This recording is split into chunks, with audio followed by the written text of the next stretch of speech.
episode 179, Possibilities and Inner Resources. What is the relationship? I'm Deborah Henson-Conant, and I'm here today, as always, with Kathleen Wiley. We come together once a week-ish to take on a question, not with answers, but to take on a question. I'm a composer and a performer, and Kathleen is a Jungian psychoanalyst, and we both play the harp. You can see our harps in the background. And so we call this Jung at Harp. And each week we take on a question that we want to explore together because we discovered very early in our relationship that we both have a love of conversation and what can come out of a conversation, and how two people speaking together can end up knowing more than either of them knew at the beginning of the conversation. So we also invite you to take part in this if you are at a place called a online, what's it called, Kathleen? The place where you watch this. Anyway, if you can comment, we should be able to see those comments, and we love to have you be part of this conversation. So today I was very interested because I had a thought this morning. I was hearing somebody talk about doing work that we love, and I thought, or I could love the work I do. Like I could find something to love in everything that I do. And I noticed that I will tend to be like, oh, well, I have to do this so that I can do that, instead of actually enjoying each part of what I do. So I mentioned this to Kathleen, and how I also talk to the members of Hip Harp Academy when we're just about to go into a feedback session, meaning when we're going to watch somebody's work, and that can trigger a lot of assessment mindset where we're not really experiencing what's there, but we're thinking, I liked it better the way she did it before. How come she did that? Or she's much better than me, or I'm much better than her, or like bleh, all of that stuff. And when people are stuck in that, they're having a hard time actually experiencing it or getting something out of it. And so I have a couple things that I ask people to do. And one of them is, if you're really stuck in that assessment mindset, find something to love. And I find that when I'm stuck in something like if I'm out running and I'm like, oh, it's hot and my legs hurt, blah, blah, blah, blah. And then if I can notice that and say to myself, hey, find something to love, I can completely switch my engagement with what I'm doing from fighting with it to actually engaging with it. And then that opens up all kinds of possibilities for me. And you were saying amazing, brilliant things before we started. Do you remember what they were? We'll see if they bubble back up from the Right. unconscious. Part of what, as you were saying that about finding something you love, is when we find something we love, we move towards it. The nature of love is to go towards something. And in fact, the esoteric tradition says that gravity is a form of love. It pulls things together. So that when we love something, we move towards it. You want to comment on gravity being a I'm form just of love? well, I love gravity and I think about it a lot. I know it is the weak force, but it's so powerful and strong. And I know that without gravity, boom, like we're nowhere. And I know that everything has gravity. But the idea of feeling gravity as love, uh, actually feeling the earth loving me through gravity, is just something I never thought of. Mm-hmm. So that's what happened in my brain when Yeah, you said that. yeah. Well, you said something, things have gravity that unless we have a gravity about us, we can't locate ourselves. If we're going to talk about possibilities and inner resources, then we have to talk about locating ourselves. We have to talk about experiencing ourselves. And so love pulls us to experience ourselves. If I can love how my hair looks, even if find something to love about it, or love Mm. something about my music that I'm playing, or Mm. whatever it is, then it's going to pull me to be in connection with it. And otherwise, we start to disconnect from ourselves, which means we will never know our possibilities or find our inner resources. Okay, so this is great because then it brings us back to the question that we had, which was possibility. In other words, experiencing Hmm. life as possibility rather than no possibility, Right. and inner resources. And you were talking, so one of the things that started this was an argument, which I was really excited about because I love arguments because of what comes out in them, what you discover through them. And I had said something like, being empowered versus disempowered. And then you jumped in with something that was really interesting about, well, in the Jungian way, that we look at the opposite of that, and you started talking about compensation. It was really interesting. Do you think you can share that again? This Jungian idea of, Yeah, yeah. So, possibilities and inner resources, we got to because we were talking about, can we always have an empowered mindset? Can we always be empowered? And I said, no, no, no. From a Jungian perspective, everything exists with its opposite. So moments of empowered are going to be followed by times of feeling disempowered. Or another way we might say it is a healthier way is we're going to have moments of feeling our power, our inner resources, and our capacities. And then we're going to have other moments of feeling our powerlessness, which is the start of every 12-step program, admitting our right, powerlessness. right. So we have to be able to make room for both. We are both powerful and we are both powerless in different ways. And until we recognize that whole, then we're constantly trying to pull up over something that's part of the reality versus saying, okay, let's contextualize it. Let's get back to gravity.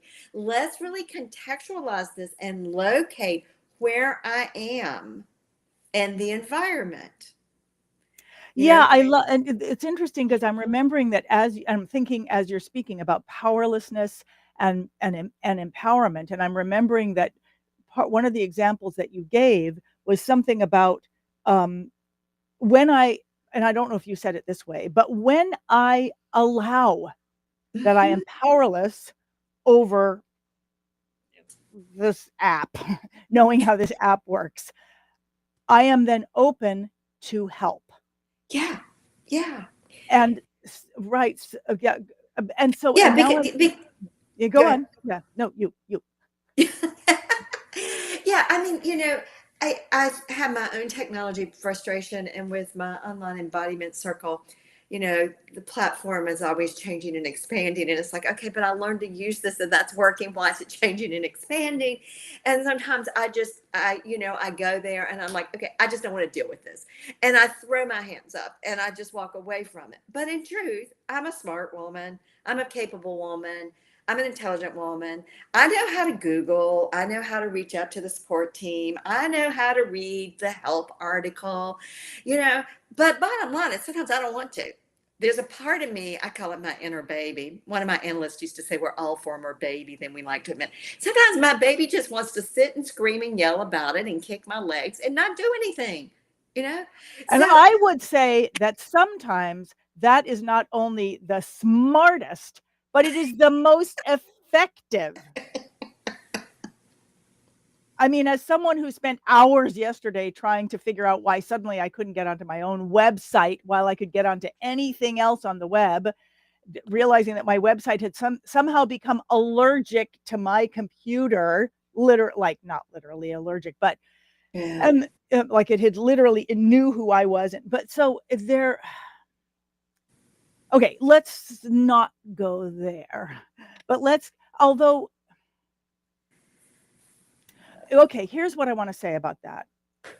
Here's what I did spend hours dealing with that. I did spend hours on AI. I did spend hours working. And here's what I was aware of at the moment.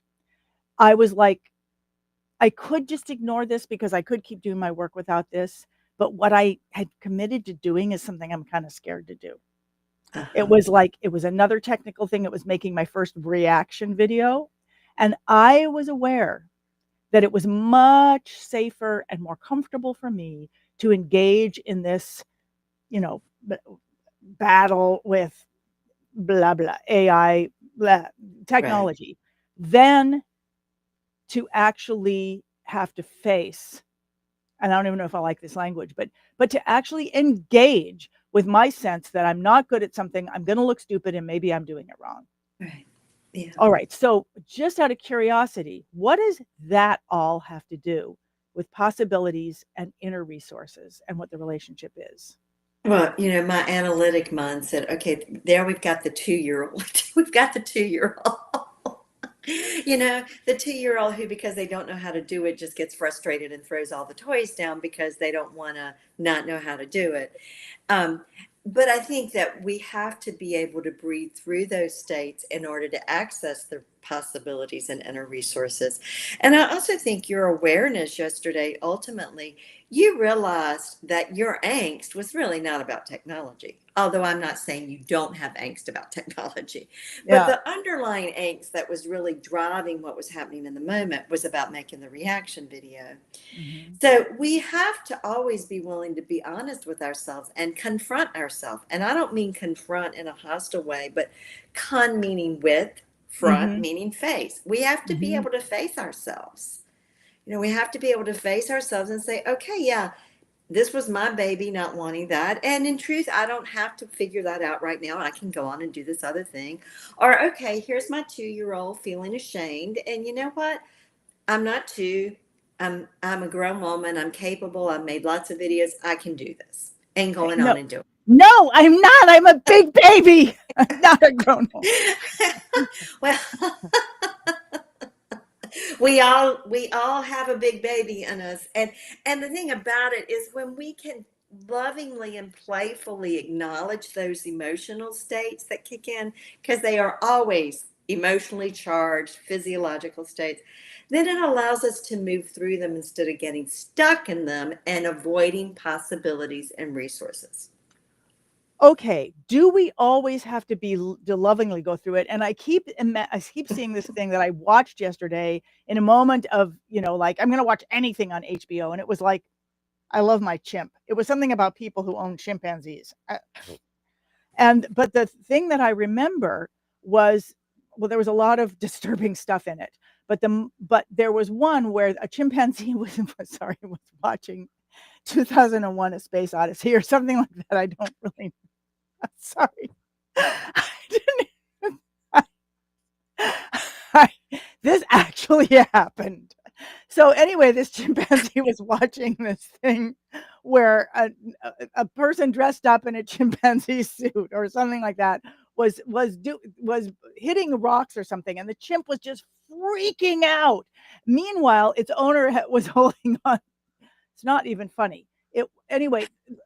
In the point is, I really identified with that chimp, and I identified with um just like, yeah, with the drama and the physicality. Whoa, whoa, whoa, whoa, no, no, no, no, never. And I just realized something. I mean, wow. Okay, sorry, I'm off on a thing here. I just realized we're working on, in the Legacy Project team, we're working on a piece of mine that I wrote years ago that's called Persephone Lost, and it's an operatic song cycle. And in the middle of it, it's about Persephone's mother, Demeter. And Persephone was stolen down into the underworld. And at a certain point, Demeter realizes her child is down there. She cannot reach her child. And she just freaks out. And operatically, it's like, um, you know, come darkness. Sure, if you've taken my child, come darkness, come rain, come. And it's just like this. Mm-hmm. And for me, there's something so, it's like a personal thunderstorm, you know? So I love that. Like, I do love being a big baby. Well, what happens on in the myth, of course, is Demeter then begins to grieve and the earth becomes barren. And it Correct. stays barren for so long, people Yep. start to die, everything starts to die. And the gods of Mount Olympus say this cannot happen. And so then they begin to enlist and negotiate with Hades to get Persephone out. And of course, we know she eats the pomegranate on the way out, so she has to return for 6 months out of the year. And it's tied to the seasons. Don't But eat. I mean, I think And that, thus was born anorexia. Sorry. well, I mean, I think that there are times that if we want to call it righteous indignation, righteous anger, I mean, we could go into when is it that that kind of outrage is actually the appropriate, or let's see, appropriate's not the best choice of words there, but it is the needed compensation of the other side. Mm, You mm, know, the mm, underworld deadness, this explosive, very alive mm, rage and grief. mhm, There's the compensation in psyche. mm, Um, and of course, from a Jungian perspective, all those characters are a part of our psyche. This is an inner drama that's going on mm, between parts of ourself. mhm, mm. So I think that every response has its, I say rightful place. We could say aligned place, harmonious place. It's when we get stuck in one and identified in one that we then disconnect from our other inner resources and possibilities. Because again, if we take the Demeter and Persephone Hades myth for a minute, Mhm, mhm, we've got these various characters in our psyche that all have to have their place. They all have a part in the story, you know, and they all are representative of mm. lived experience. I see of our okay. Yeah. I'm going to pull up Victoria into the conversation. She's Yes. saying knowing that we can be powerful and also be powerless is helpful. It reminds me that being powerless does not have to be a forever thing. It's interesting going back to this myth that after she goes to Helios and she goes trying to find somebody. She goes for help finally Mm-hmm. to at least in the version that I created. She goes to Helios to find someone who has seen this, and Mm-hmm. finally Helios is able to say, yes, I saw your daughter I've seen all of this. I saw as this rising thunder came up and took your daughter down, down, down to hell. And then, at least in my version, she's able to say, so I have wronged you, my earth. It is not you who have stolen my child. I mean, your silence, I took to mean that anyway.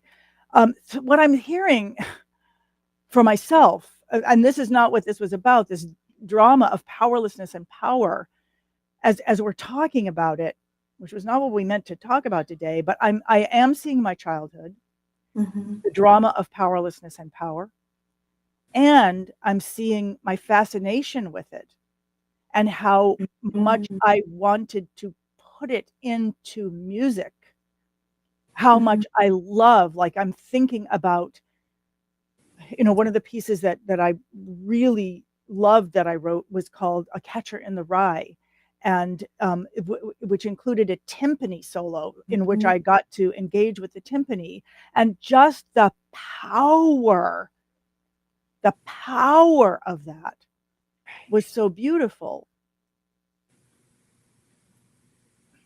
So I feel like I'm kind of pulling us off somewhere, but that's what the conversation is about. Is so Yeah, no, yeah. I think part of the beauty of conversation is we get to circumambulate. And so we get to go on this little side trip, then we come back.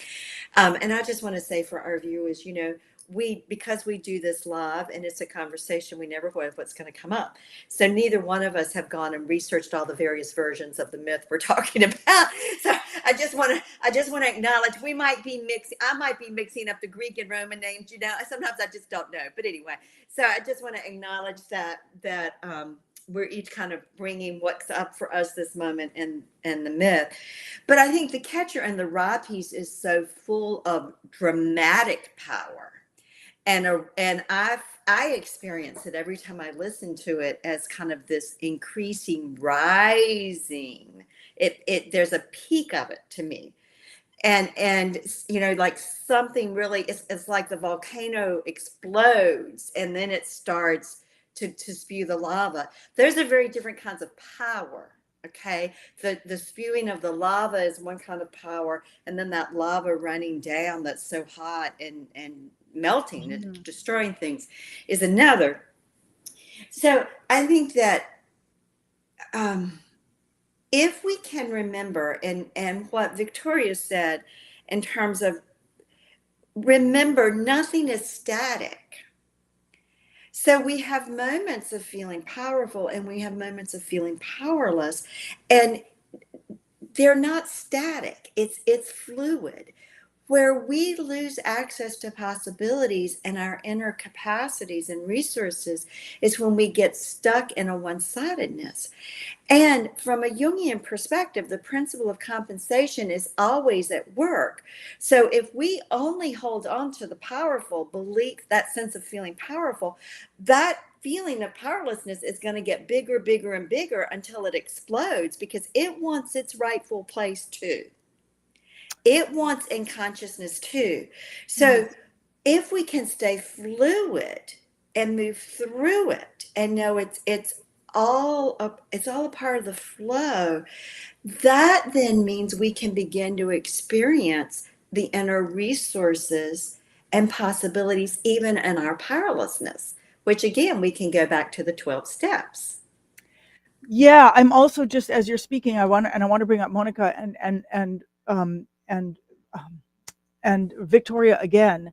But as you were speaking, I was thinking about these two pieces, and I was thinking about how really in both cases they are about love. I mean, in both cases, it's like, the catcher in the rye is, I'm your catcher in the rye. I'll catch you when you fly, to really that partnership. And then in Persephone Lost, so in Catcher in the Rye, it's about I'm here to catch you so that you can fly. And in Persephone Lost, it's just the heartache of a mother not being able to connect with her child, not being able to protect her child. And for me, there really is so much power and drama. And I just, as you were speaking, I was also thinking, I remember when I first started playing the harp, thinking, kind of, thank God, at least I can't beat this instrument up. At least, meaning, like, I can put as much energy into it as possible, and it is not going to overwhelm anybody, and nobody's going to say, hey, shut up over there on the harp. Like, that was at the time when, like, the greatest compliment was, hey, harp down, would be like, I made it.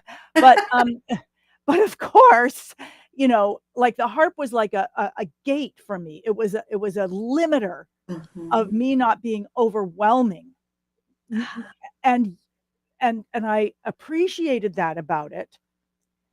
But of course, eventually, with electricity and the advent of the DHC harp, and I was able to be as loud as I want. And I'm just realizing that and I don't know what I'm realizing, but I'm realizing that there's something about engaging with music in a larger, louder way is an important part of my self-expression that comes out of both powerlessness and power through self-expression.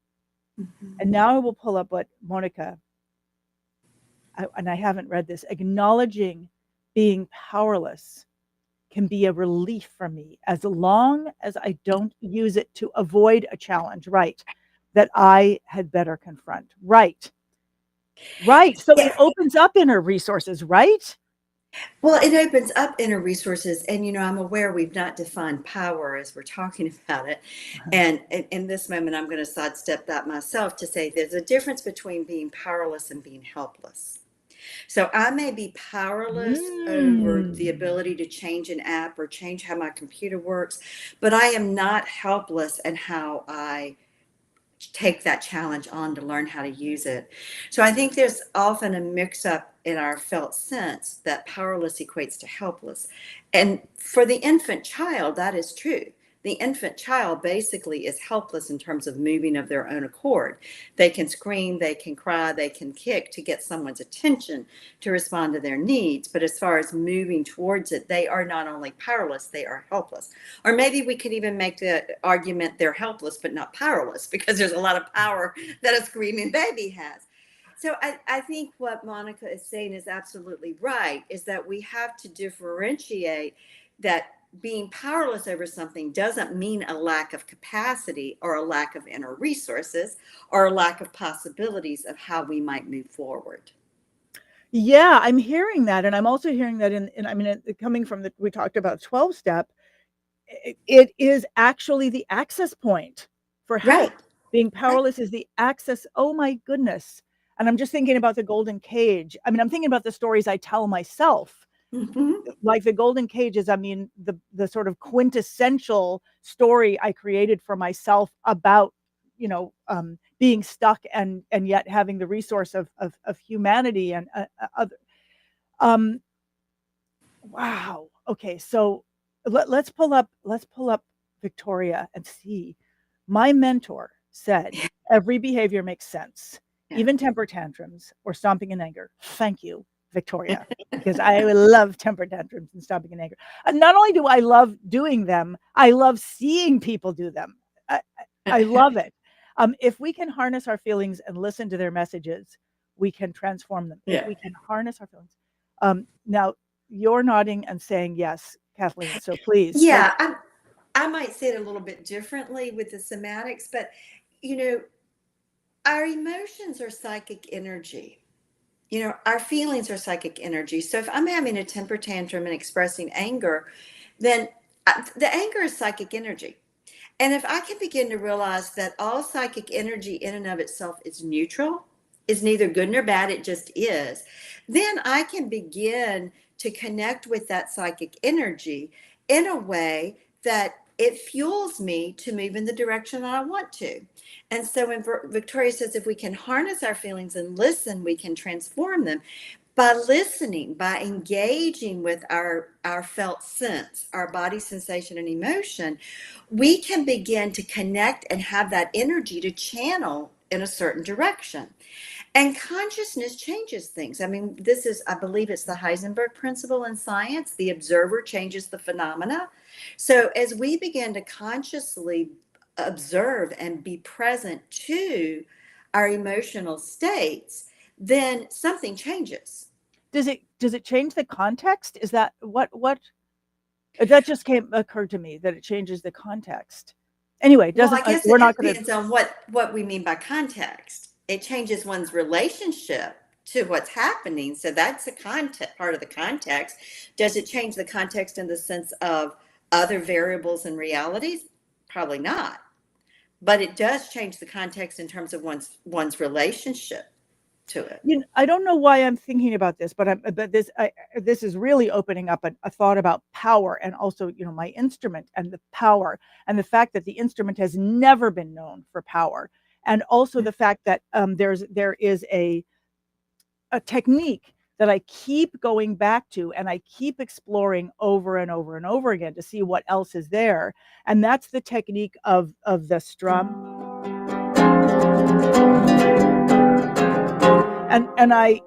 And it was interesting because in playing the pedal harp, I was able to have those strums and hitting the soundboard. And now that I have an instrument where that is not possible, I've been exploring it in different ways. And I just realized there's this piece that I've been working on called Veracruz.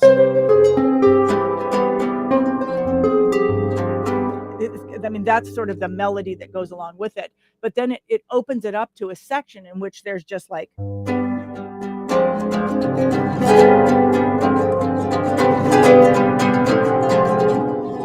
And I'm not strong enough yet to actually do it the way I imagine it. But I'm realizing, and so part of me was like, well, yeah, you don't have to have that in the piece. You can have but as we're speaking, I'm like, I want to experience that. Mm-hmm. I want to be able to have that. And so, I don't know what that has to do with inner resources, but that's part of what this conversation is inspiring me to actually spend time on that section and see Mhm. how I can actually experience physically what it is that is for me. Mhm. Mhm. Mhm. Well, I mean, I support you in that because you're connecting the dots. You're connecting that inner urge, that inner, the energy. You're wanting to connect it and express it in the outside world in a way that the sound and the touch, the felt sense, your body Mhm. movement, it's all congruent. It's all in Right. alignment.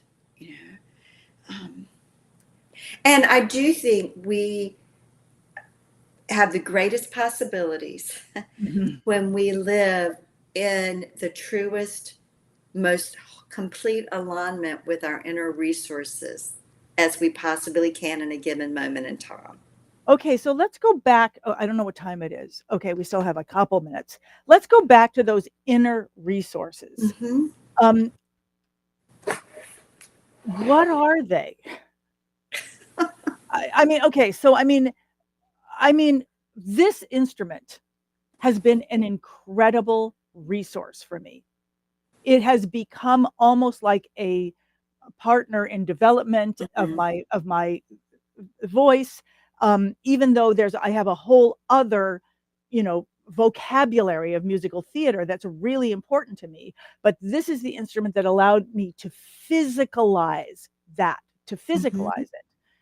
Um, and as this conversation continues, I'm thinking, wow, I probably have not even begun to touch the inner resources that this instrument has and that I have, and that Hmm. and that I'm discovering through my relationship with the instrument, Hmm. and that other people are discovering about the instrument through its relationship with me. Hmm. So so I'd say my last question is, okay, um, possibility and inner resources. Inner resources, how might we in this next week? I mean, I know what I'm going to do. I'm going to explore this instrument and this piece, and think about inner resources of both the instrument and myself. I know that I can meditate. Hmm. What's one more thing I can do or avoid doing? uh, Breathe into your body and name what it is that you're feeling at any given moment in time. Yeah, yeah. That's hard. I mean, this is part of why I started the embodiment circle, because this most fundamental of things we struggle to do, to even know what's happening inside of us, because there's so much static so often, and so much that's coming in from the outside world we've internalized historical. But the greatest resource we have is the self we are. And the self we are begins in our body. I mean, that Freud said that, ego starts with the body. So, to be in touch with what is the felt sense of the body, the emotion, the body sensations, the breathing. What's their breathing? What's your skin temperature? What's your heart rate doing? What's the tightness of your muscles or the relaxations of your muscles?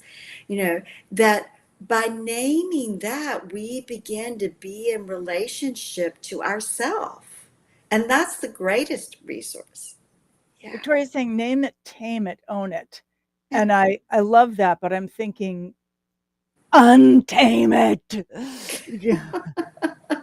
Um, Well, and there's a place for that. I mean, again, let's yeah. let's not we don't want to get Yep. one-sided here. Right. But I think Right. if we live in that untamed place, then whatever has the greatest energy in the moment takes over, and everything else has to recede into the background. And so to live that way, one's living a pretty dramatic life, and that has its downside when it comes to personal relationships and health and I think it's really interesting. So I'm loving just reading, like, name it, tame it, own it. to think about, okay, so what's the, what does that mean? What does tame it mean? What is it? What's the opposite of it? What's own it? And what's release its ownership to itself? What's it, what's in here that could open up a resource, like even in things, whatever, like even if something I were to disagree with, or that's what I loved about earlier when I said something, this was off the air, and you were like, well, I disagree with that, and I was like, oh boy, okay, now we're gonna get some good stuff here. Is that it opens up, that itself opens up possibility. Yeah, because we each bring a side, we each bring an angle. If we look at Right. life as the facets of the diamond, you're seeing from one facet and I'm offering another facet. And Right. so we get a more complete picture. And it's true like that with ourselves. Well, and I'm also seeing that I don't have to agree with it to get the power of it or to get the resource that it offers. That's So, right. so what did you just say? Because I wasn't listening. What did I just say? What did I Yeah. just say? We may have to watch You weren't the video. listening either. I was listening, but I don't remember what I said last 5 minutes.